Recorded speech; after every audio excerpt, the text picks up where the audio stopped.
Hey guys, this is Andrew Richardson and Andrew Coyne from MMA Mania here at Capital Strength and Performance in downtown Sacramento for another Fighter on Fighter technique highlight. So we're going to talk about Thiago Santos, the longtime middleweight and now light heavyweight contender who knocks everyone out with kicks.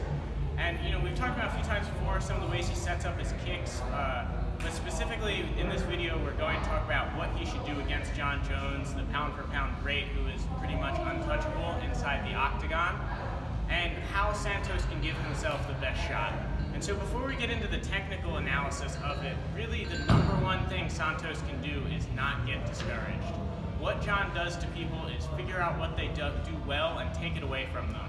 A great example is Anthony Smith. He switches stances, throws a lot of punches, throws a lot of kicks from different stances, different angles, and the second he would switch stances, Jon would just start hammering him with kicks to that lead leg and really just destroy all his motivation to do anything.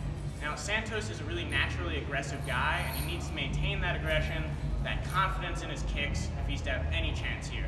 Now, besides that, I think Santos is really the first guy who can potentially kick with Jon Jones, and he needs to go to work with those kicks and land damaging blows that deteriorate Jon rather than the opposite, which is what Jon usually looks for to break down his opponents. And so based on Jon's stance, if Jon is in the orthodox stance, I would really like to see Thiago Santos use his main weapon, that switch kick.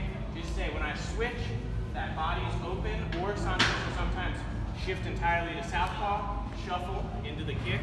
Great options against when Jon is orthodox, and similarly the calf kick. That's something that Thiago showed a lot in his last fight against Jan Blachowicz. He would show that switch, show the switch, and then chop that down. We still haven't had someone commit to low kicking Jon, and Thiago could be the first. Now finally, when Jones switches southpaw, Jones switches very fluidly. That's the time for Santos to blast this right power kick as hard as he can, right into the body or into the head if it's been set up. A step, boom, the target's there all night.